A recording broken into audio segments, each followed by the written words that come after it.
Oke, baik kita buka aja dengan sama-sama mengucapkan Bismillahirrahmanirrahim. Assalamualaikum warahmatullahi wabarakatuh. Waalaikumsalam warahmatullahi wabarakatuh. Ya, Alhamdulillah kita masih harus selalu bersyukur ya kepada Allah Subhanahu Wa Taala karena ya banyak sekali nikmat-nikmat yang tidak bisa terhitung ya. Tanpa nikmat itu kita nggak bisa hadir di dunia ini gitu ya. Dan salawat dan salam tentu kita selalu kirimkan kepada Nabi besar Muhammad SAW dengan mengharapkan syafaat beliau di akhir masa nanti ya. Terima kasih ya kepada rekan-rekan mahasiswa bimbingan saya, bimbingan tesis, ya mengingat waktu, mengingat tempat, mengingat jarak, maka ya saya selalu melakukan bimbingan itu secara online kan. Boleh nggak ketemu? Boleh aja. Tapi kalau ketemunya kita ya bicaranya udah santai gitu. Bicaranya udah matang gitu kan. Jadi bicaranya udah tinggal ACC gitu kan. Tapi kalau satu-satu kita harus diskusi, nanti datang lagi. Kayaknya apa ya, menurut saya kalau ngulang-ngulang hal yang sama, prinsipnya kan mubazir kan. Makanya saya selalu melakukan bimbingan bersama ini, baik di kelas S1, skripsi, ataupun di S2, tesis gitu kan. Kalau S3 ini belum dapat ini kan. Kenapa? Menurut saya ini lebih lebih efektif. Karena apalagi S2. S2 itu kan kita bicaranya hanya sharing session. Kita hanya pemantapan, semuanya udah sarjana semua gitu kan. Udah di level master. Jadi bicara kita hanya lebih diskusi. Tidak ada yang benar, tidak ada yang salah kan. Namun kita harus samakan persepsi gitu kan. Karena persepsi itu juga harus disamakan antara pembimbing satu, pembimbing dua dengan mahasiswa bimbingan. Nah, termasuk mahasiswa bimbingan juga dia harus menyamakan persepsi sendiri apa yang ditulis dengan eh, pemahamannya gitu kan. Karena kalau kita bicara riset itu kan ada kaedah-kaedah yang standarisasinya sudah ada gitu kan, mau kualitatif, mau kuantitatif itu sama gitu kan. Oke, karena yang hadir ada empat atau tiga yang nongol gitu kan. Jadi kita langsung aja kita bahas gitu kan. Ini saya nggak tahu nih yang judul-judulnya mungkin sudah pernah SK-nya dikirim ke saya gitu kan. Cuma mungkin belum saya, sebagian mungkin sudah saya komentari gitu kan. Atau sebagian lagi mungkin belum gitu. Oke, ini terpaksa kita harus, karena nggak dikirim di apa di grup, maka saya tanya itu judul masing-masingnya apa gitu kan. Mbak-mbak ini kan mbak-mbak semua yang hadir. Oke, namanya nggak usah gitu kan, judulnya aja. Yang pertama apa nih judulnya? Terserah siapa yang duluan. Mungkin Mbak Sumarni ya. Baik, Pak.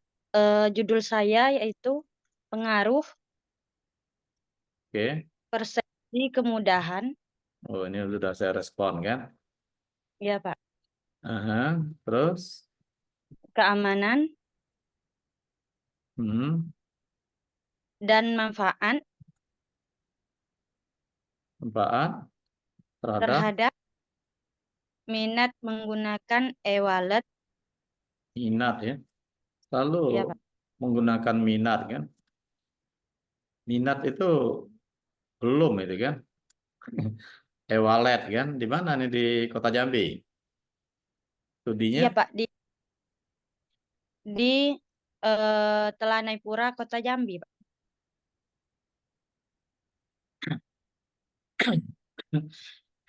Mencari minat. Kemarin S1-nya di mana, Mbak? Di UIN, Pak. Ekonomi juga ya? Iya, Ekonomi Pak. syariah. Eh, Jurusannya Manajemen Keuangan Syariah, Pak. Gimana ya dengan Bu Efni dulu berarti ya? Oh, iya, Pak. Hmm. Lalu dia satunya jangan ini juga nih dulu kemarin dah. Enggak. Beda, Pak. Ya, enggak masalah sih asal apa konsepnya itu kuat gitu kan untuk membangun suatu variabel tadi ya. Yang penelitian itu kan konsepnya nggak ada yang benar, nggak ada yang salah gitu kan. Oke, terus yang nomor dua siapa lagi nih? Mbak tadi dari yang lain siapa?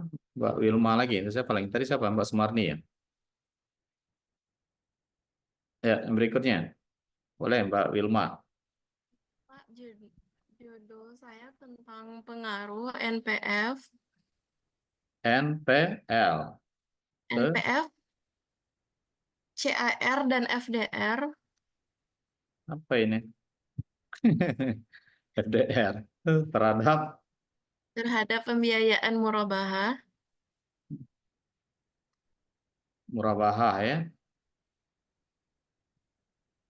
Ada SI. dengan Hah? dan dengan dana pihak ketiga sebagai variabel DPK. moderatif, Dengan DPK sebagai variabel moderating di Bank Umum Syariah.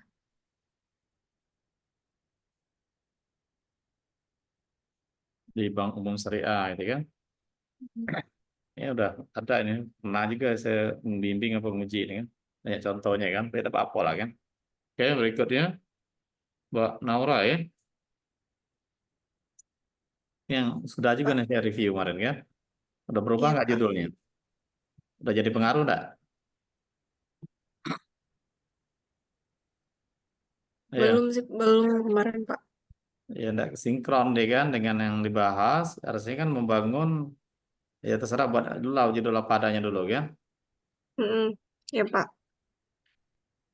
Kemarin tuh inklusivitas dan independensi Jadi maksudnya bukan ini ya, inklusivitas dan dan independensi ya. independensi pembiayaan Bank Umum Syariah pada sektor UMKM. Bank semua pada sektor. UMKM. Nah, ini tidak masalah sih, cuman setelah ditengok isinya, jadinya kayak yang di atas gitu kan, punya variabel gitu kan. Iya Pak. Iya. Tapi kalau melanjutkan ini kan sebetulnya juga sah-sah aja, asal konsep yang digunakan itu udah sesuai. Satu lagi ada nih, kayaknya empat, udah keluar ya. Oke, ini udah proposal kayaknya udah semua gitu kan. Kalau udah ya, ya seperti yang saya sampaikan tadi, seperti kaedahnya udah, ini kuantitatif semua ya.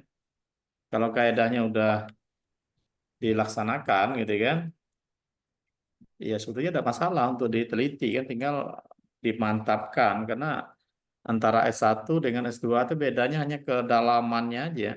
Kedalaman teorinya, kedalaman metodologinya, kedalaman pembahasannya gitu kan. Kalau masalah variabel jumlah itu bukanlah tolok ukur. Kalau jumlah variabelnya sama sih nggak masalah asal semuanya lebih mendalam kajiannya. Nanti kalau S3 lagi ya lebih mendalam-mendalam lagi gitu kan. Nah, yang pertama kan ya kalau saya sering katakan di mana-mana itu kan yang kaedah penelitian itu harus kita sepakati dulu gitu kan. Yang pertama saya sering katakan dia harus relevan gitu kan. Relevan dengan prodi ya. Ya kalau prodi kita kan ES. Terus turunannya perbankan syariah. Ini kan semuanya udah relevan, udah terpenuhi kan. Yang kedua itu yang penting ya cara membangun itu kan kaedah membangun model atau kerangka berpikir gitu kan. Nah ini nggak bisa asal di sini kan. Ada kaedahnya. Ya, harus ada kaedahnya yang dibangun berbasiskan kepada teori kan. Dibangun berbasis teori. Ini nanti ada grand teori gitu kan. Yang utama apa kita gunakan grand teorinya dan literatur review. Nah, enaknya kuantitatif gitu. Kita bukan bicara kualitatif, kebetulan ini kuantitatif semua kan. Literatur review. Literatur review itu adalah artikel relevan. Ini harus betul-betul dikuatin membangun itu kan. Kalau yang sudah dibangun berbasiskan teori, otomatis akan variabel itu bisa didefinisikan. Ya, dia otomatis ini variabel dapat didefinisikan, gitu kan, atau bisa ya. Nah, di kuantitatif selalu saya bicara ini, didefinisikan. Tentu harus dasarnya adalah buku.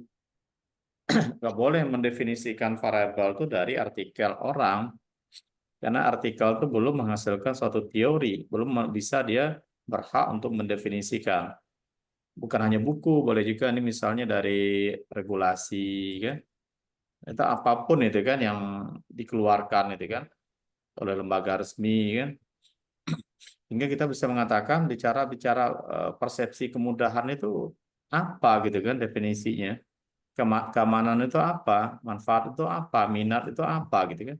Harus secara teori menyatakan itu ada gitu kan. Termasuk juga NPL, CAR, FDR kan, DPK, murabahah, pembiayaan murabahah kan. Itu harus ada definisinya. Nah, ini akan termaktub dalam isinya nanti adalah operational variable. Nanti akan ada kepada operational variable. Jadi dia akan termaktub dalam operational variable. Ada nanti di bab 3 kan. Oke, kalau variabel udah bisa definisikan, berikutnya apa yang harus kita cek? Itu adalah indikator. Indikator variabel. Ya, harus kita ketahui indikator variabel. Ini boleh dari buku atau artikel, ini boleh. Tapi artikel yang berkualitas. Jangan nanti merunutnya OJS gitu kan. OJS hasil publikasi S1 pula gitu kan. Nah itu enggak ini, minimal kalau untuk S2 itu Sinta 2 lah rujukannya. Rujukan indikator variabelnya Sinta 2 gitu kan. Ini A, ini B ya. Ini kan bisa kita cek sendiri gitu kan. Wah ternyata ada nggak kaedahnya kita di dalam penulisan kita kan. Kalau ada baru kita bisa lanjut ke step berikutnya. Ya, ini yang utama. Dalam penelitian kuantitatif ini harga matinya gitu kan. Jadi nggak bisa kita membangun X dan Y itu asal dapat, wah ada X dengan Y kan. Cuma harus kita definisikan dulu. Masuk di ke NPL, CAR, FDR, betul MPL ya. CAR, FDR, apakah itu bisa dijadikan sebagai variabel gitu kan. Jadi kita juga harus membedakan mana yang indikator, mana yang variabel, mana yang dimensi. Jadi kaitannya gini lah. Yang paling tinggi itu adalah variabel kan. Ya, nanti ada indikator. Nah, variabel ini bisa digabungin juga di atasnya adalah dimensinya kan, atau determinannya kan. Ini kita umum determinan atau dimensi. Misalnya dimensi ini adalah pengaruh determinan apa namanya kan, profitabilitas gitu kan, atau determinan kinerja keuangan terhadap apa. Kinerja keuangannya akan ada determinannya atau dalam mengerti misalnya pengaruh determinan pemasaran kan, atau dimensi pemasaran, bauran pemasaran. Di dalam bauran pemasaran itu ada 4P gitu kan, ada barang, ada harga, ada pasar, ada promosi misalnya kan. Jadi variabelnya bisa dalam beberapa bentuk, kalau dia satu jenis bisa menjadi determinan atau dimensi ya. Profitabilitas kan, pengaruh profitabilitas atau dimensi, kalau bisa dimensi profitabilitas terhadap apa gitu kan. Tapi biasanya orang membuat suatu judul itu sudah berdasarkan variabel. Kalau determinan itu adalah kelompok dari variabel. Nah, variabel ini diukur oleh indikator. Nah, sehingga kita harus bedakan mana yang indikator, mana yang variabel. Dua ini yang penting. Ini sering salah kaprah, dia indikator jadi variabel. Boleh nggak? Ya pertentangan. Ada yang mengatakan boleh, ada yang enggak gitu kan. Contoh NPL ini rasio apa ini? NPL itu apa? Non performing Non loan kan? non-performing Nah, financing. loan. Terus kalau karena kapital, Adequacy ratio. ya kapital kecukupan rasio ya. Kapital adequate kan? Rasio. Nah, sampingnya apa lagi nih kan?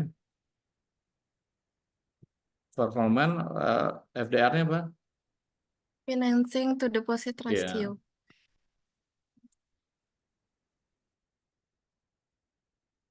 orang nggak tahu itu kan?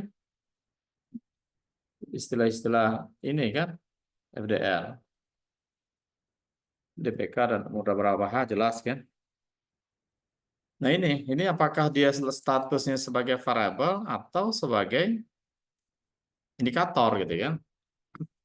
Ini kalau dinaik ke atas lagi induknya apa itu NPF ini? Karena ini apa induknya kan? Ada yang gitu FDR-nya apa induknya kan? Tapi kalau dia nggak punya induk maka dia bisa dikatakan sebagai variabel. Tapi kalau ada dia punya induk maka dia jatuhnya ke indikator untuk S2 ya. Kalau S1 udah biasa buat itu kan. Malahan profitabilitas apa current ratio gitu kan, pengaruh CR gitu kan. Terus apa lagi? Quick ratio gitu kan dan cash ratio ya. Ini kan semuanya merupakan rasio profitabilitas rasio apa?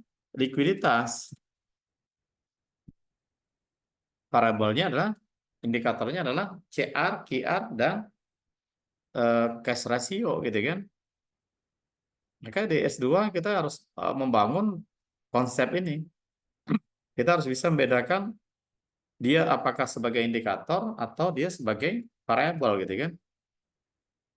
Tentu caranya gimana ya? Kita harus melahap beberapa konsep yang terkait dengan teori-teori yang kita gunakan dan melihat penelitian-penelitian yang berkualitas gitu kan. Jadi sesungguhnya saya berharap itu ya luaran dari S2 kita ini ya betul-betul bukan sekedar persyaratan. S1 oke lah, S1 itu penulisan itu hanya sebagai syarat untuk lulus mendapatkan S1 apa apa namanya gelar ya. Kalau S2 nih ya saya meyakini Anda itu kan untuk jadi calon-calon dosen ini kan tembakan ya kan. Maka kelebihan dari S2 dan S3 itu hanya bicara riset. Kalau keilmuan itu kembali kepada pribadi masing-masing kan. Bagaimana kita mengupgrade kemampuan passion kita, spesialisasi kita gitu kan. Apalagi ES itu kan sifatnya umum, dikonsentrasikan dengan bank dan lembaga keuangan syariah misalnya kan. Nah di dalam itu harus ada passion kita yang lebih kita tonjolkan. Misal saya kan backgroundnya kan akuntansi, akuntansi itu kan banyak. Cuma saya harus punya kompetensi passion yang saya unggul di situ. Nggak mungkin semua akuntansi yang banyak jenisnya saya kuasain semua ya. Kalau sekedar tahu itu wajib. Tapi ahli kita harus spesialisasi ya. Di bidang apa keahlian kita kan? Apakah di bidang pajak kalau akuntansi kan? Apakah di bidang audit? Apakah di bidang akuntansi gitu kan? Kalau saya kebetulannya ya bidang akuntansi yang lebih ke dasar gitu kan. Dasar akuntansi, auditnya praktek audit, pajaknya praktek pajak. Karena saya mensinkronisasikan dengan profesi di luar gitu kan. Itulah yang saya kerjakan.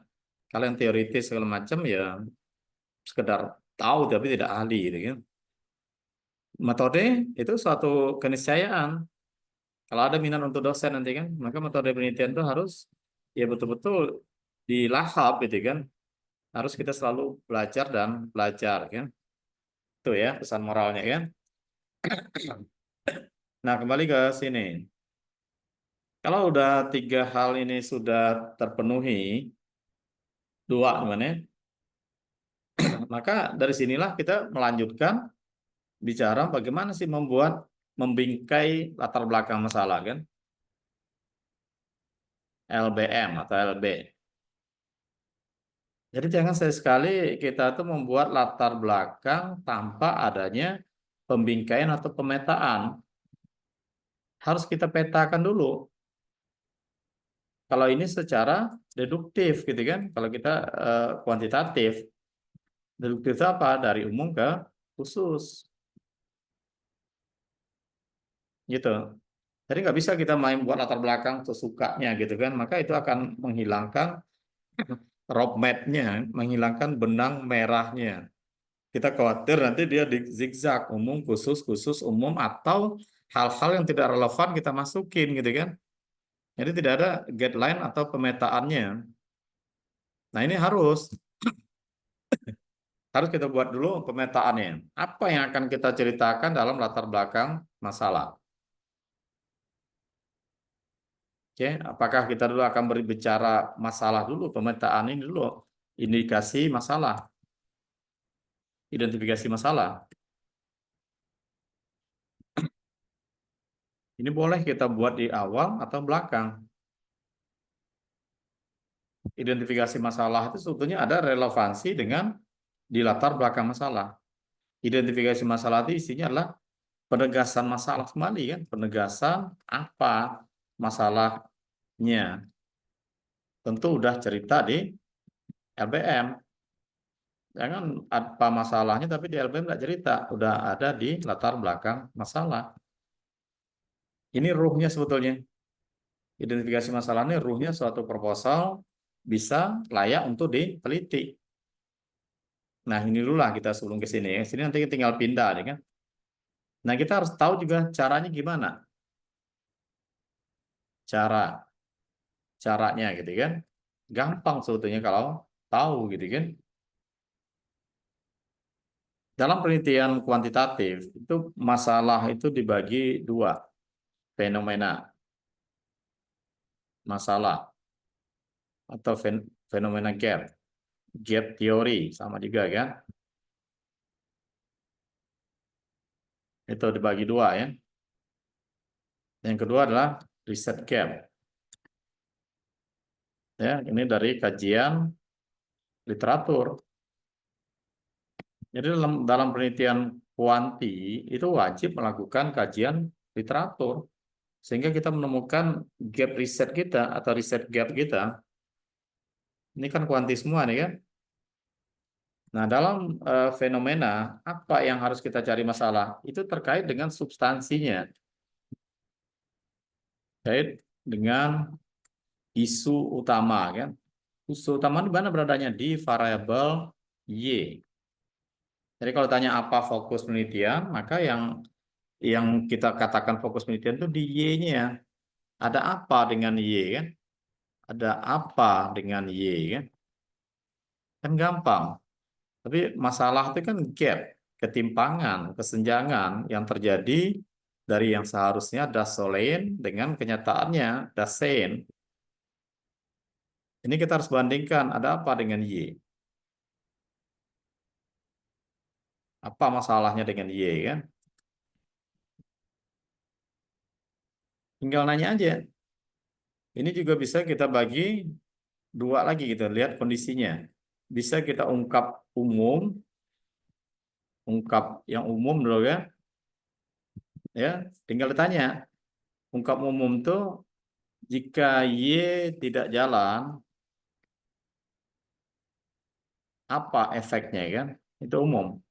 Ini harus ada data kuantitatif, tabel kan? Bicara data kuantitatif adalah ada tabel yang mendukung. Ini kita lihat yang pertama nih. Ini minat gitu kan? Minat ini apakah kuat untuk diteliti gitu kan? Bagaimana cara menentukan minat? Itu kan jadi pertanyaan, apa indikator minat? Oke, menggunakan e-wallet. E-wallet siapa? E-wallet apa gitu kan? Apa sih manfaatnya kita tanya ini? E-walletnya punya siapa ini? Objeknya apa gitu kan? Kenapa misalnya tidak berani kita ambil keputusan itu kan? E-wallet ini kemana nanti cari datanya? Siapa yang punya tadi ya? Smartny ya? Gimana Iya, cari Kak. data e-wallet? Itu ada kami dapat dari E-wallet yang mana gitu kan? E-wallet itu kan banyak itu kan, hampir semuanya e-wallet. Yang dimaksudkan e-wallet ini yang mana pembatasan masalahnya? kami ini Pak, Dana Pak. Dana. Dana ini kalau kita mau nyari data itu di mana sumbernya? Adakah di OJK? Eh, saya ada dapat data dari ini Pak, dari Google Trend. Itu data penggunaan e-wallet Dana di Provinsi Jambi Pak. Sumbernya mana? Sumber datanya? Dari mana dapat data pengguna Dana itu? Kita kan harus tahu gitu kan perkembangannya kan. Untuk melihat perkembangan perlu gitu. Perkembangan pengguna Dana tadi. Jadi sumbernya dari mana nanti kan? Nanti kita meneliti itu juga harus memikirkan apakah kita bisa mendapatkan data kan yang valid.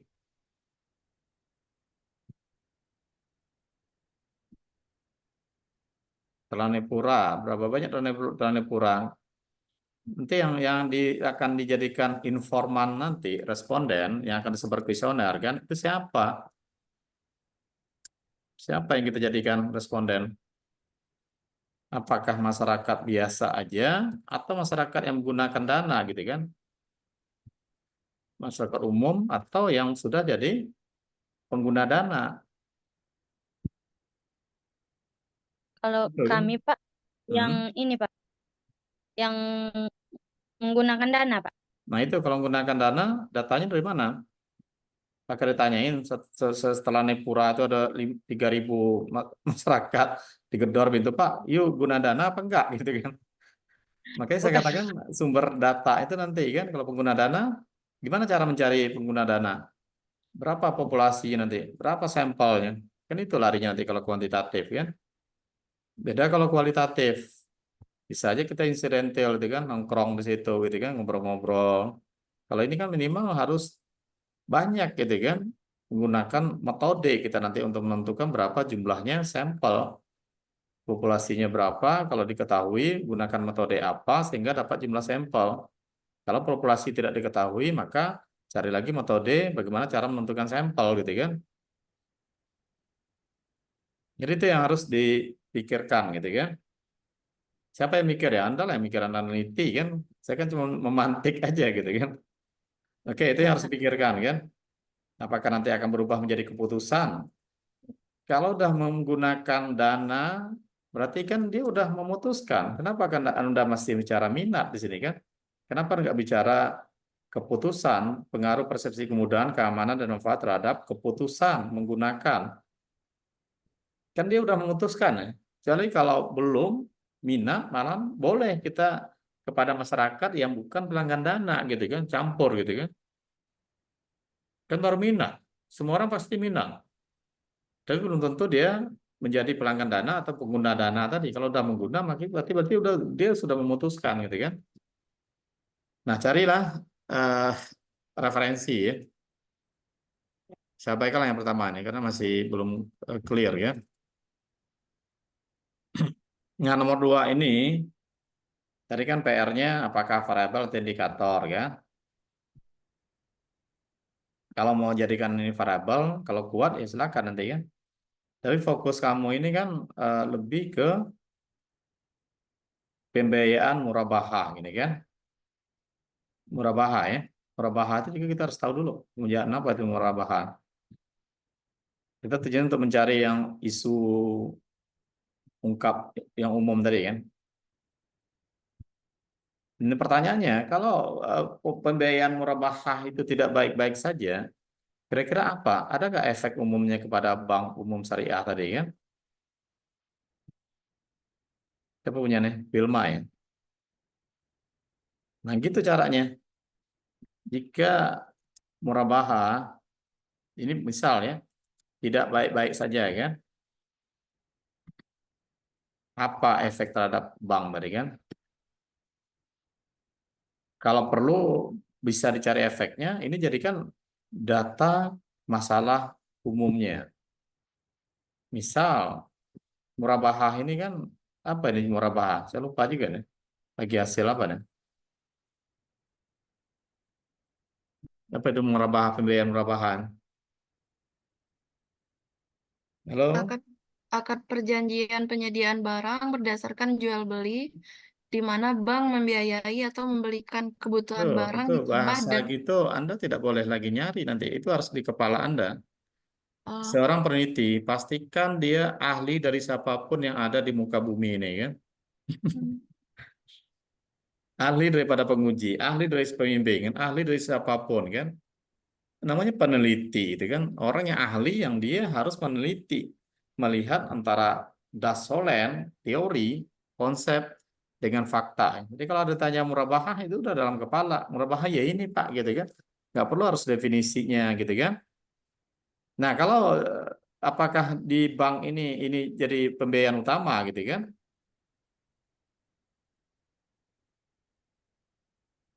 Ya, ini apakah ini jadi pembayaran utama ini? Bank itu jual beli itu berapa persentasenya kan? Ini kan harus digali gitu kan? Itu kalau S2 ya, berapa persen dibanding yang lain kan, pembayaran lain. Nah, bisa menimbulkan jadi masalah gitu kan? Ternyata persennya hanya 20% gitu kan? Misal kan, ini masalah. Ini harus kita ungkap di yang umum. Apakah dia akan mempunyai efek terhadap kinerja suatu bank? Apakah ini penting? Banyak masalah-masalah yang harus kita gali kan? Ini makanya mencari masalah itu gampang, memahami konsep itu yang susah. Kebanyakan para peneliti baik S1, S2, S3 kadang ya mengabaikan konsep dasar ini. Buat proposal, buat aja ya kan? Kucuk-kucuk, bingung lewek gitu kan apa yang dibuat gitu kan. Copot sana, comot sini boleh, comot sana sini, sini boleh. Itu namanya ATM. Tapi kita mencomot itu secara elegan. Kita punya pemetaan, punya konsep, punya dasar kan. Kalau penelitian S2, S1, S3 pun kadang juga pasti ada comot-mencomot itu kan. Oke, itu data untuk menentukan masalah, itu dicek kan. Nah, berikutnya perkembangannya gimana? Ya, ada apa dengan Y tadi kan? Bagaimana perkembangannya? Perkembangan, ini juga data ya, perkembangan murabahah tadi ya. Ini minimal 5 tahun. Saya nggak baca ya skripsinya apa proposalnya, apakah sudah ada atau belum. Kalau ada kan enak, tinggal membingkai aja nanti ya. Kalau belum ya dicari ya. Sehingga kita menemukan trennya kan. Trennya seperti apa gitu kan. Apakah naik, turun, jangan fluktuasi itu kan. Masa S2 masih bicara fluktuasi itu kan. S1 fluktuasi aja saya marahin gitu kan. Semua pasti fluktuasi, tapi kita cari trennya dalam bentuk persentase gitu kan. Tuh, mencari masalah. Ini bebas, tidak harus semua. Cari yang sebisa mungkin. Kalau bisa semua ya lebih baik gitu kan. Nah, yang kedua baru kita tanya ada apa dengan X-nya kan. Dengan semua X gitu kan. Termasuk di sini juga ada M. Karena kamu gunakan variabel moderating gitu kan. Jadi perlakuannya sama. NPR kan. Ada nggak masalah dengan apa tadi kan? NPL. Ada nggak masalah dengan CAR? Ada nggak masalah dengan FDR? Ada nggak masalah dengan DPK gitu kan? Kapan dia dikatakan masalah? Kalau dia menyimpang dari aturan. Apa yang menyimpang dari aturan kan? Menyimpang dari aturan. Aturannya mungkin bisa ya dari BI, OJK kan? Atau BI, atau teori gitu kan? Teori ideal gitu kan? Kalau teori ideal, misalnya gini, NPL, NPR ini kan banyak source-nya kan? Macet piutang macet tadi NPL itu kan piutang macet, non performance loan kan. Piutang macet itu bagusnya gimana? Apakah jumlahnya itu dari tahun ke tahun menurun atau menaik? Tentu menaik ya. Ya, Wilma. Jadi yang harus kita buka itu cara kita berpikir gitu lah, bukan tekstual apa yang saya sampaikan. Jadi saya melakukan bimbingan itu adalah bagaimana cara kita memikir dan menganalisis masalah tadi. Jangan terpaku ke sini ya. Sebetulnya satu aja disampaikan, yang lainnya juga menyesuaikan dengan substansi penelitiannya masing-masing. Ya tentu secara logika aja kalau piutang tuh ya harus macetnya berkurang. Kita punya data, nih ternyata piutang indikator NPL itu adalah piutang macet, jumlah naik terus dari tahun ke tahun. Maka disitulah adanya masalah atau rasionya meningkat gitu kan, dapat masalah. Kalau itu nggak dapat masalah, kita lihat dari aturan OJK, berapa idealnya suatu piutang macet dari NPL tadi kan, secara standar industrinya. Nyata masih tidak sesuai standar, juga masalah. Jadi banyak sekali masalah itu yang kita gali sesuai dengan fakta dan aturan atau idealnya seperti apa gitu kan. Yang piutangnya naik terus kok, macetnya semakin banyak, semakin tahun makin naik, jika rata naik sekian persen macet, udah dapat masalah. Tambah lagi naiknya itu didukung lagi dengan rasionya tidak sesuai dengan rasio yang telah ditetapkan idealnya oleh OJK gitu kan atau BI gitu kan. Saya tidak paham, cari. Nah, disitulah cara berpikir seorang calon magister gitu kan. Itu salah satunya ya. Yang lainnya kan ya menyesuaikan aja, tinggal cek aja kan. Kalau DPK-nya gimana? FDR seperti apa gitu ya. Cari standar idealnya. Cari yang seharusnya. Cari data yang fakta yang terjadi di yang kita amati ya. Tergantung objek yang kita teliti di mana kan. Mau umumnya mana, mau digabungin semua boleh. Ini Bank Umum Syariah apa nih objeknya? Di Indonesia. Iya, objek itu yang kita cari datanya. Ambil aja data rata-rata semuanya kan. Jadi kalau di latar belakang masalah ini kita bicaranya umum rata-rata. Jangan dulu kita membuat detail. Berarti seolah kita udah meneliti ya. Nggak menarik lagi kalau di awal kita udah sajikan datanya lengkap. Data di awal adalah data indikasi-indikasi pendalamannya kapan nanti setelah kita melakukan penelitian. Kalau di awal kita udah dapat datanya, udah kita olah, ngapain lagi kita neliti? Udah tahu jawabannya kan?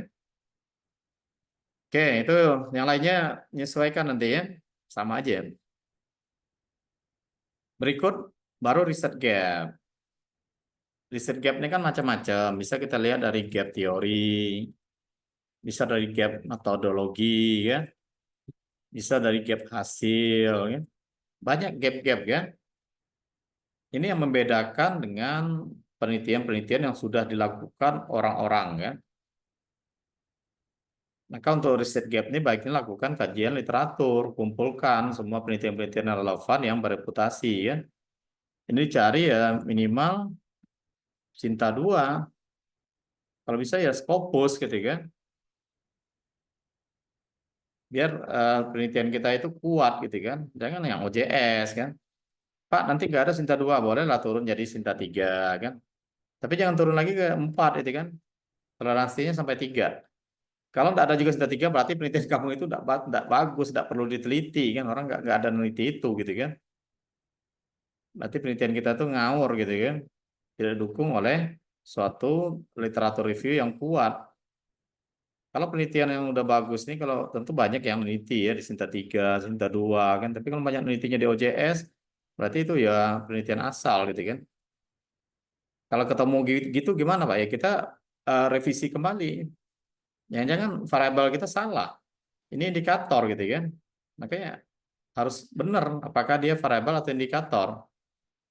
S2 harus bisa membedakan ini. Kalau dia variabel, dia indikator jadikan variabel, nanti ya penelitian orang nggak ada kayak gitu. Makanya banyak nanti di OJS. Kalau di UIN banyak itu S1 kan, karena kita wajib publikasi kan. Jangan itu yang dirujuk. Kalau itu yang dirujuk kita lemah dalam sisi riset kita kan. Oke, kalau udah dapat rujukan, saya lebih recommended mencari gap risetnya paling gampang hasil. Hasilnya gimana? Hasil penelitian sebelumnya apakah sepakat gitu kan?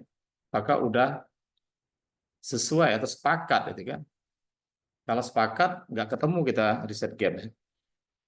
Tapi biasanya hasil penelitian sebelumnya pasti beda-beda. Maksudnya gini, ada 5 orang meneliti ya, 3 orang menyatakan bahwa NPL tadi berpengaruh terhadap apa tadi itu kan?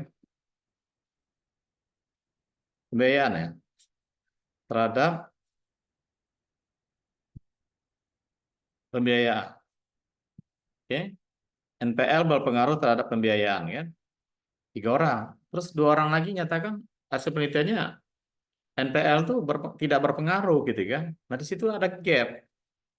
Kenapa kok variabelnya sama, kok hasilnya beda gitu kan? Nah lahirlah gap. Nah untuk lebih meyakinkan itu, maka itu kita jadikan sebagai penelitian dengan menambahkan DPK misalnya kan, sebagai variabel moderatingnya. Jadi akan muncul 2 gap di sini kan, gap hasil dan gap metode. Perbedaan dari metode. Orang sebelumnya tidak menggunakan DPK, kita menggunakan DPK gitu kan. Jadi ada dapat 2 gap novelty itu kan, kebaruan kan. Tapi yang lebih utamanya lebih bagus cari di gap hasil kan. Gitu ya untuk yang 1 kan. Ya kalau yang 1 dapat, yang 2, yang 3 menyesuaikan sama. Kalau bicara kuantitatif variabel, alur cara berpikirnya begitu gitu kan. Tidak perlu juga kita harus bahas satu-satu kan. Cuma di sini pastikan kembali kaedah-kaedahnya tadi, apakah kemudahan, keamanan, dan manfaat itu sudah sah untuk dijadikan variabel, punya indikator, apakah kita ke minat itu sudah mendukung gitu kan, cari teorinya, kalau ada ya lanjut. Nah termasuk juga rata-rata juga dipertimbangkan. Kalau yang nomor 3 ini kan bicaranya apa tadi kan? Inklusivitas, independensi. Ini judul artikel sebetulnya menarik gitu kan. Beda judul artikel dengan judul penelitian ya di situ. Kalau artikel itu dibuat dia judulnya itu greget gitu kan, seksi kan, menantang kan. Kalau penelitian dia lebih clear berdasarkan model atau bangunan variabel yang kita gunakan. Nah, setelah diisi kalau orang baca ini kan secara penelitian dia akan bicara inklusivitas dan independensi pembiayaan. Jadi akan timbul dalam pemikiran seorang peneliti itu untuk melihat inklusivitas pembiayaan seperti apa gitu kan. Independensi pembiayaan seperti apa. Apa alat yang digunakan untuk mengukur inklusivitas gitu kan. Apa alat yang digunakan untuk mengukur independensi suatu pembiayaan kan. Namun di dalamnya maksudnya kan bukan itu gitu kan. Di dalam malahan maksudnya sama kayak ini. Bangunan apa namanya kan, membangun variabelnya. Nah, apa X-nya di sini? Mbak Nora? Indeks keuangan Iya, inklusif. indeks ya, Mm-mm. indeks keuangan inklusif. Sama yang Terus kalau lagi ini suku bunga dasar pengaruh SBDK, suku bunga dasar. kredit terhadap pembiayaan. Nah, ujung-ujungnya ini Jadi yield pembiayaan kan? iya Pak. Iya, tidak merefleksikan judulnya ke sini. Tidak merefleksikan. Kalau inklusivitas ini kita mengukur inklusivitas itu seperti apa gitu kan? Terus kita mengukur independensi pembiayaan itu seperti apa kan? Kalau sini ya Atau judulnya jadi gitu aja kan, pengaruh kan? IKI, IKN apa IKI? IKI Pak. IKN nanti ke Kalimantan Timur gitu kan, ngukurnya. IKI dan nanti kan, itu judulnya, dan SBD terhadap pembiayaan apa? Umum ya, semua ya. Pada Bank Umum Syariah ya. Di mana? Tempatnya di mana, Mbak Nora? Bank Umum Syariah di Indonesia ya. Iya Pak. Iya. Nah gini jadi judulnya kan, ngapain harus seperti yang tadi gitu kan? Tinggal lagi dilihat apakah ini kuat dasar teorinya, apakah Atau ada teorinya gitu kan? Muncul ini kaedah ini kan, ini dikaji lagi. Kalau judul yang dari bangun ini gini, ini yang saya katakan ini nggak bisa kita asal bangun itu kan. Ini kan kita ukur ini kan. Tapi dibangun harus ada kaedah teorinya. Kalau ini oke lah, sesuai dengan prodi kan. Kaedah melakukan model penelitian, ya. Basis teori, grand teori, dan literatur review. Terus ini ya. Tinggal kita gali lagi. Kalau udah ketemu ya oke, tidak ada masalah gitu kan. Ada yang baru gabung satu Kalau lagi nggak?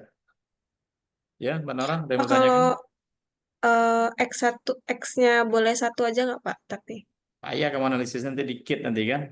Minimal X itu 1 itu udah boleh-boleh aja. Cuman ya nanti dikit. Pembahasan kamu tuh rumusan masalahnya jadi 1 nanti kan. Apakah X1 berpengaruh terhadap Y? Cuma gitu doang. Nanti pembahasan cari berapa halaman nanti susah gitu kan. Lebih baik malah kalau bisa ditambah malah kan. Biar nanti pembahasannya banyak gitu kan. Jangan dikurangin. Kalau saya nyarain tambah 1 lagi gitu kan. Apa aja cara cara mencari mencari variabel itu kan gampang. Maksudnya tinggal di internet aja ya. Apa faktor itu kan yang memengaruhi ya pembiayaan. Gitu aja akan muncul XX-nya itu kan pada bank syariah. Apa faktor yang mengaruhi pembiayaan? Sekarang bisa di searching nanti akan muncul. Nah, yang muncul itu apakah ada IKI dengan SBD ini kan? Kacaunya nanti bukan itu yang muncul. Kalau bukan itu yang muncul, berarti teorinya masih lemah, tinggal harus kita gali gitu kan. Kalau ada teorinya boleh, teori yang mendukungnya kan. Ada yang menyatakan bahwa pembiayaan ini memang pengaruh oleh suku bunga dasar dan IKI tadi, indeks keuangan inklusif gitu kan. Kalau ada teorinya boleh, walaupun orang belum meneliti sebelumnya, tapi ada teorinya boleh. Tapi biasanya kalau ada teorinya, orang pasti sudah pernah meneliti itu gitu kan. Kalau sudah pernah meneliti, maka kita cari apa pembedanya. Agak susah kita kalau penelitian kuantitatif tidak didukung oleh penelitian relevan, gitu kan. Orang belum pernah meneliti, terus kita meneliti. Biasanya agak susah, kecuali ada teori khusus yang mendukung. Grand teori itulah teori umum harus ada ya. Grand teori itulah teori umum. Bicara tentang pembiayaan, teori umumnya apa? Bukan definisi pembiayaan ya, tapi grand teori itu misalnya kalau kita ambil minat atau keputusan tadi, itu grand teorinya lah consumer behavior. Perilaku konsumen salah satunya ya. Nah, timbul lagi pertanyaan, gimana Pak cara kita tahu mencari grand teori tadi? Yaitu tadi dari artikel relevan yang bagus. Kalau artikel relevan yang dipublishnya di Q1, Scopus, atau Sinta 1, Sinta 2, insya Allah mereka akan membuat ada grand teori. Bukan kata-kata grand teori ya, tapi ada teori utama yang digunakan. Misalnya teori keagenan, agensi teori, stakeholder teori, apalagi kan perilaku ya consumer behavior, perilaku konsumen di teori kan. Teori-teori yang lain banyak itu teori itu kan. Tapi teori-teori itu yang pencetus awal. Dan di teori itu tidak ada secara tegas menyatakan bahwa X tadi mempengaruhi kepada Y. Maka untuk mencari dukungannya, itulah butuh literatur review.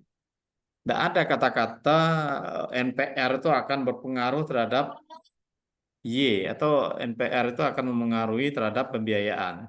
Kalau itu ada, itu lebih kuat lagi teori kita. Perlu kita uji di lapangan. Jadi kuantitatif itu tujuannya adalah untuk melakukan pengujian kembali. Teori udah jelas nih, semua udah ngatur, tapi kita lakukan lagi pengujian ya. Makanya tidak terlalu bermanfaat sebetulnya kalau kita menggunakan riset kuantitatif murni tadi. Sesuatu yang sudah ada gitu kan. Oke, tapi ya nggak apa-apa kan, karena itu bagian dari salah satu metode kan.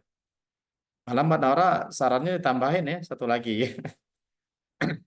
Tambahin parabel yang relevan ya kan. Kalau bisa ya. Oke, ini ada yang baru gabung itu siapa? Mungkin boleh kan kita tambahin apa judulnya? Ini kan jadi 5 nih. Tadi baru 3 ya, sekarang 4. Mbak Sucika, apa judulnya?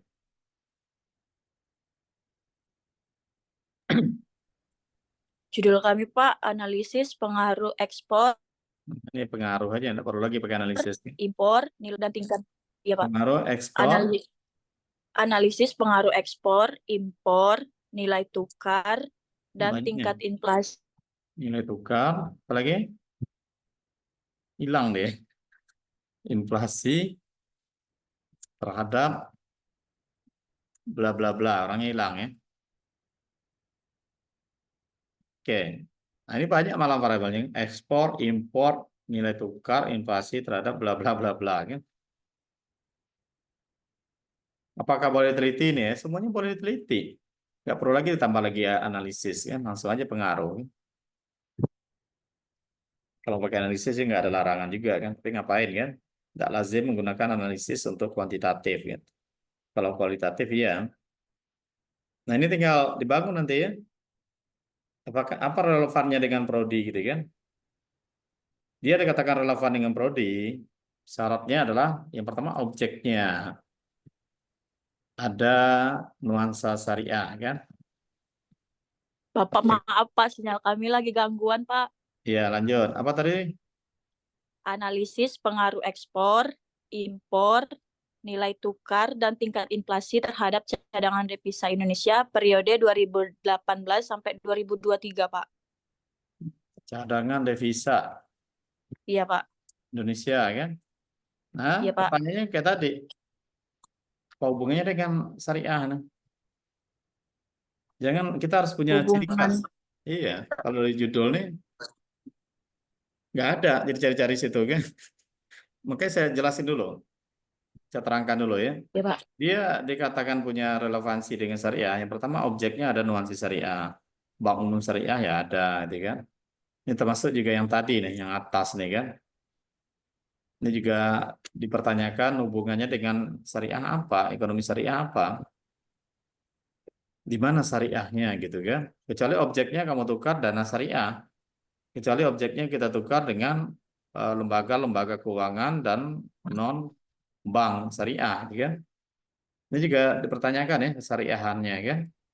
Kalau ini udah jelas, kenapa objeknya udah BUS, ini juga BUS kan, berarti bank umum syariah. Nah yang kedua dikatakan syariah, dia menggunakan teori syariah kan, syariah untuk mendefinisikan variabel. Jadi variabelnya ada syariah gitu kan.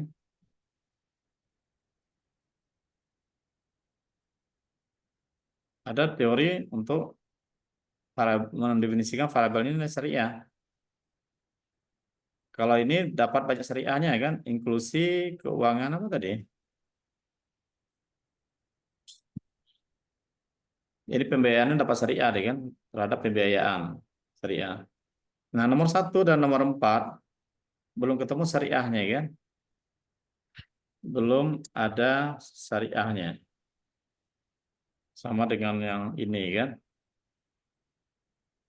Kan ekspor impor itu bukan syariah, nilai tukar nggak ada syariah teorinya, inflasi nggak ada, cadangan devisa nggak ada kan? Iya Pak. Iya, ini siapa pembimbingnya? Saya dengan Ibu Elianti Pak. udah konsul dengan Bu Elianti. Udah Pak. Apa kata beliau? Ya cari hubungan juga Pak dengan ekonomi syariah sama konsentrasi PLKS nih Pak. Nah Hubungannya. itu tadi gitu kan, syarat utamanya di situ. Iya Pak. Emang sebagian ada yang lewat ya nggak apa-apa lah. Karena setiap dosen itu kan punya persepsi ya. Tidak bisa yang saya sampaikan ini disetujui oleh semua dosen gitu kan. Saya menyampaikan ya berdasarkan yang saya pahami ya, berdasarkan sesuatu yang telah saya pahami ya. Saya nggak bisa memaksakan juga harus yang lain juga seperti itu enggak kan.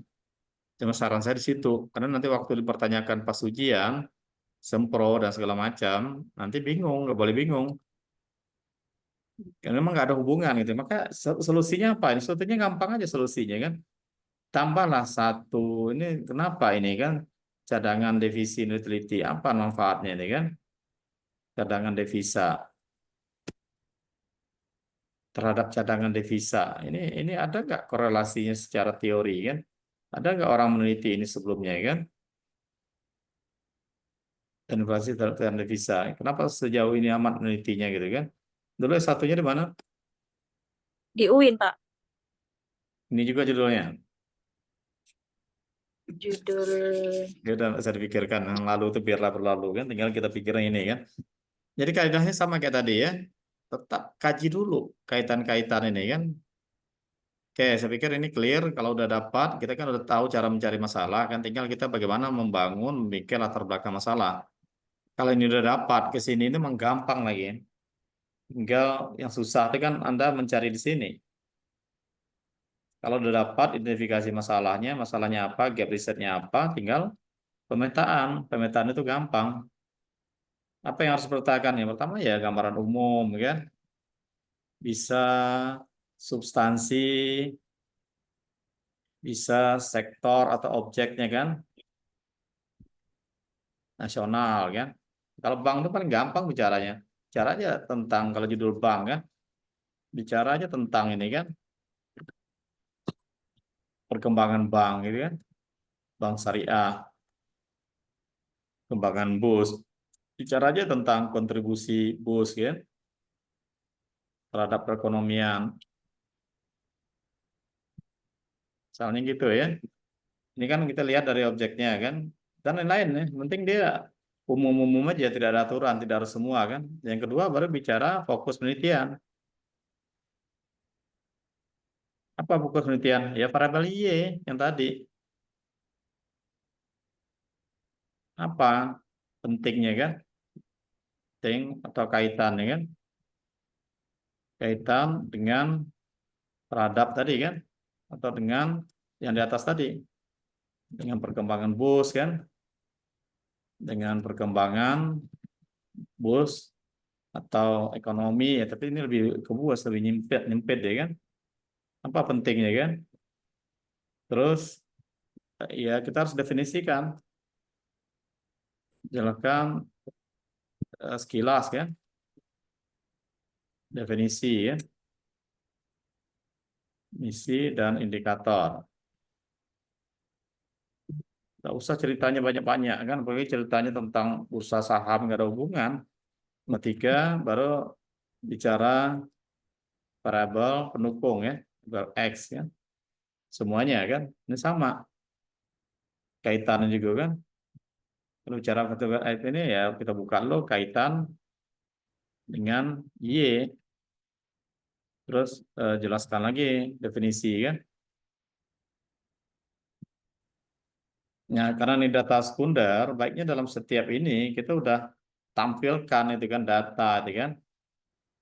Di sini kita selipnya kalau data sekunder itu kan. Data jelaskan data awal kan. Data awal permasalahan itu kan. Tidak usah dipisah kan permasalahan Y-nya tadi kan. Karena datanya data sekunder, boleh di sini atau di akhir. Ini apa namanya kan? Pilihan kan. Ada yang nanti dijelaskannya di akhir gitu kan. Di sini juga boleh kan.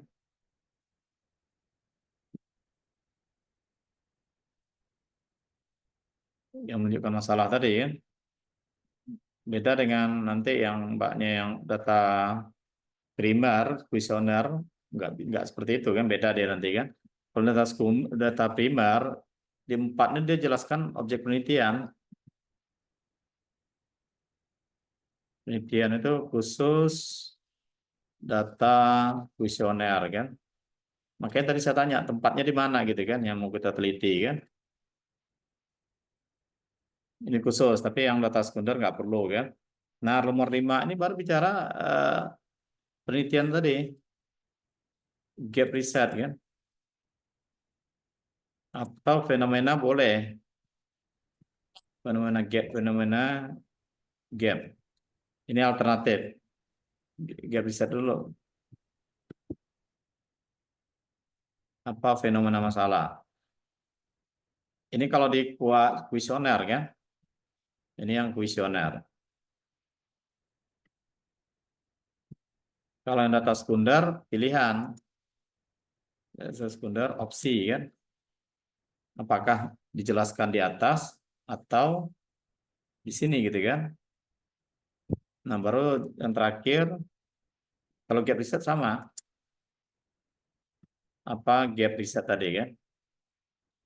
Ini sama, semua mau data primer ataupun data sekunder sama gitu kan.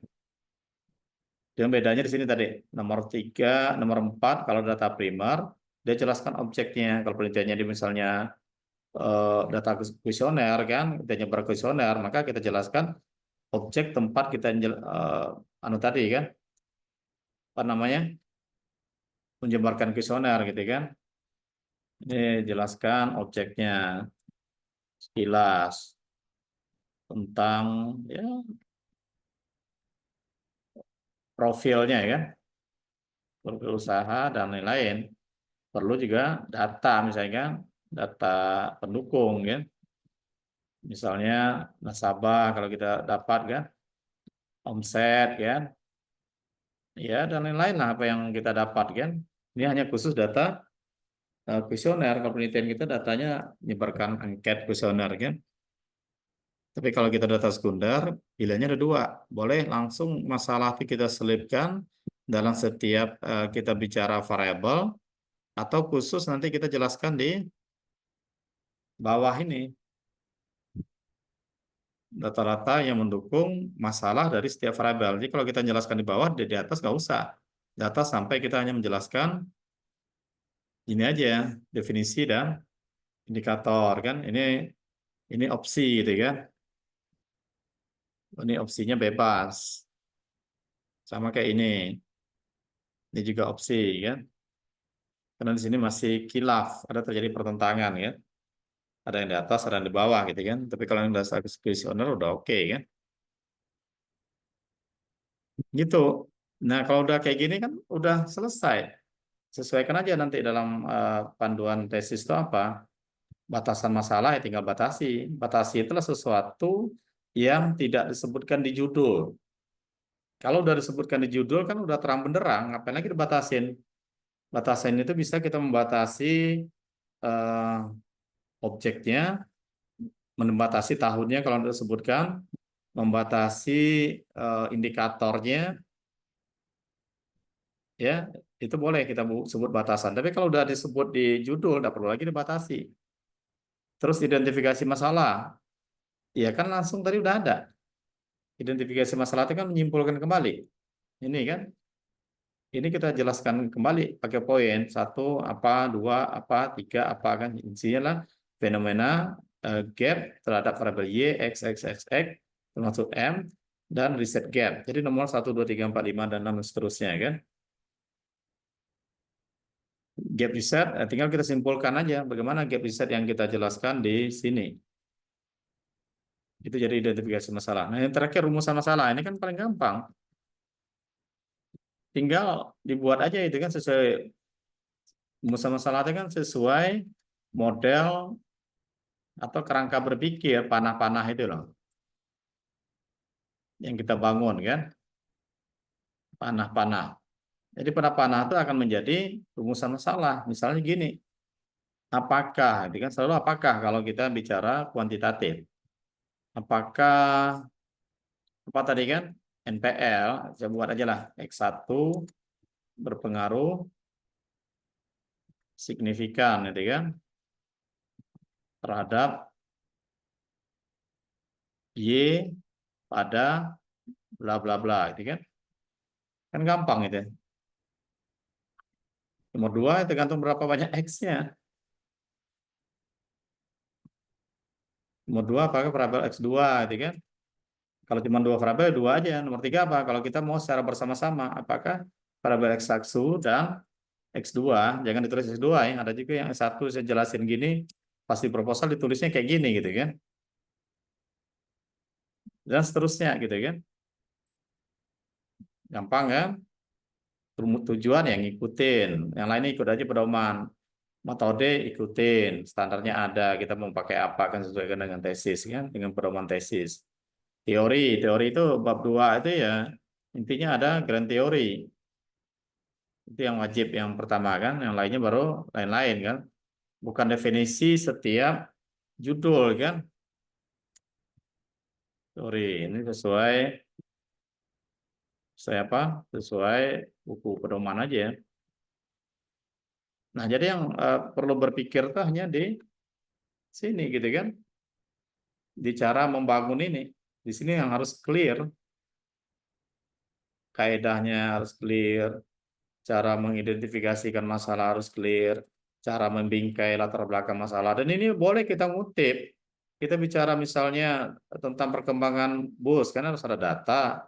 Atau bisa juga kita mengutip penelitian orang yang menjelaskan tentang perkembangan bus tadi. Kontribusi terhadap perekonomian bisa juga kita kutip dari artikel orang gitu kan. Ini semua bisa kita kutip teori. Boleh nggak mengutip-ngutip sini? Boleh. Malah disarankan harus ngutip. Gap risetnya harus ngutip semua. Kalau kita bicara gap riset ini kan, riset gap harus ngutip. Kita tampilkan penelitian orang tadi yang bertentangan gitu kan. Gitu, ini memang kelihatannya gampang kalau udah terbiasa kan. Tapi kalau belum terbiasa, ya harus membiasakan. Dan tentu harus pintar-pintar membagi manajemen waktunya ya kan. Apalagi yang sudah bekerja, saya nggak tahu motivasinya apa, tapi sekali lagi saya tegaskan, kalau motivasinya untuk dosen, maka ini kuncinya. Dosen itu akan selalu bicara riset, riset, riset, riset, kan sampai pensiun pun riset, riset. Kalau dosen nggak ada pensiunnya. Kecuali Tuhan yang mempensiunkan, itu kan jadi guru besar 70 tahun umurnya gitu kan. Setelah 70 tahun masih bisa kita ngajar di kampus swasta gitu kan. Sampai 80 bisa, sampai 100 tahun bisa gitu kan, asal umurnya masih ada gitu kan. Dari otak kita akan selalu harus berpikir tentang riset. Kalau ngajar mah gampang. Keilmuan itu gampang, tapi riset ini yang harus kita kuasai gitu kan. Sebagai dosen dan juga sebagai peneliti kan. Gitu, silakan kalau ada yang mau ditanyakan. Ini sesi tesisnya nanti. Kalau tesisnya lebih gampang. Kalau sudah seminar proposal nanti kita buka lagi sesi khusus. Ya, itu lebih gampang lagi. Terutama yang kuantitatif ya. Kalau ada yang kualitatif, lebih sederhana dia di sini. Karena yang penting di kualitatif itu adalah judulnya kan kualitatif, tapi dia harus ada pisau analisis. Dia tidak bicara gap research, tapi cara membangun kaedahnya tetap. Ini tetap harus ada, dia harus punya substansi kan. Membuat pemetaan latar belakang sama kayak yang kuantitatif data primer atau kuesioner, tapi dia tidak ada gap research. Karena kuantitatif itu cukup fokus penelitiannya apa, itu yang digali secara mendalam. Kebetulan nggak ada kualitatif, kita yang nggak bahas di sesi ini kan, khusus yang kuantitatif aja kan. Ya sesungguhnya saya berharap ya hadir juga yang kualitatif. Nanti kita buka session yang khusus untuk kualitatif ya. Oke, silakan. Ada yang mau ditanya?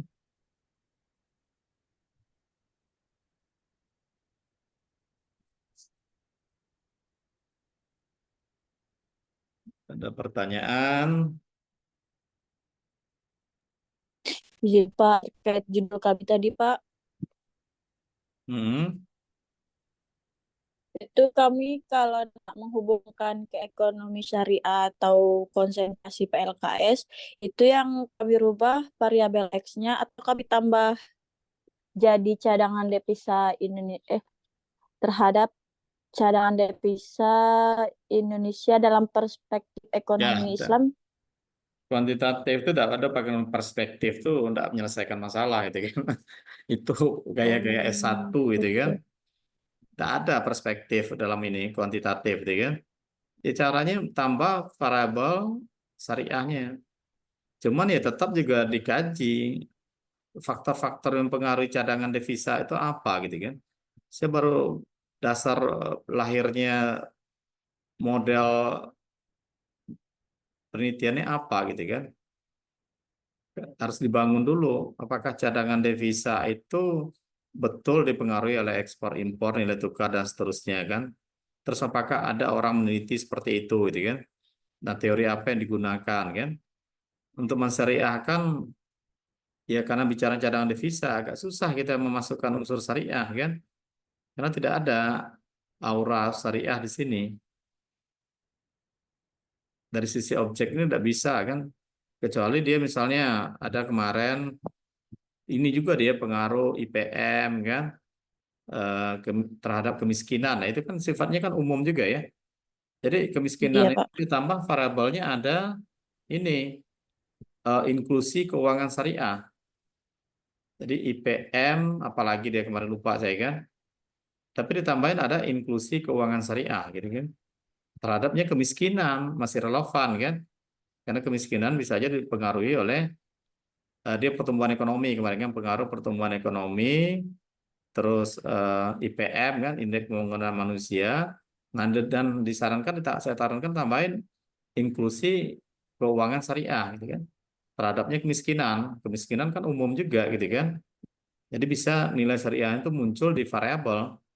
Tapi kalau ini menambahkan variabelnya itu yang susah.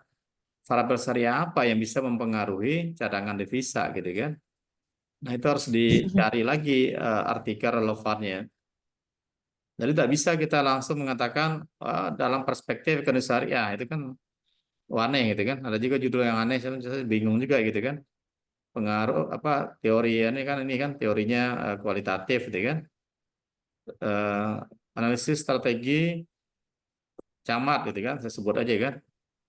Dalam meningkatkan kinerja pegawai gitu kan. Dalam perspektif ekonomi syariah itu kan lucu. Memaksakan perspektif ekonomi syariah yang nggak ada hubungannya dengan ekonomi syariah. Bagaimana strategi camat meningkatkan kinerja karyawan, kinerja pegawai dalam perspektif ekonomi syariah? Karena memaksakan biar ada ekonomi syariahnya gitu kan. Tapi kan lucu itu kan. Bicaranya camat bagaimana caranya karyawannya ini bagus kinerjanya. Dilihat dari perspektif ekonomi syariah. Nah, itu kan ngawur. Terus saya juga pembimbingnya itu kan bingung juga saya. Karena pembimbing satunya udah CC gitu kan. Akhirnya ya udahlah ACC aja dulu kan. Kebetulan saya pembimbing 2 gitu kan. Penting di Sempro nanti akan dibongkar habis itu pastinya kan. Jadi nggak bisa ya. Kalau D1 dulu banyak yang nambahin perspektif ekonomi syariah, apapun perspektif ekonomi syariah gitu.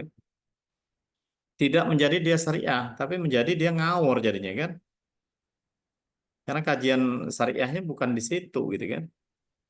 Bukan pada tempatnya kita menempatkan perspektif kan. Jadi solusinya cari lagi lah. Bisa-bisa Y-nya yang dirubah gitu kan. Atau apalah gitu kan. Atau bisa-bisa semuanya dirubah gitu kan. Tapi ya asal ada dukungan teori dan artikel relevan sah-sah saja kan. Ini kalau konvensional mungkin masuk gitu kan. Kalau konvensional saya kuliahnya di Unja kan. ME ini masuk. Iya. Ini murni ekonomi makro betul itu kan. Pure ekonomi makro gitu kan. Pada saat kita syariahkan jadi bingung gitu kan.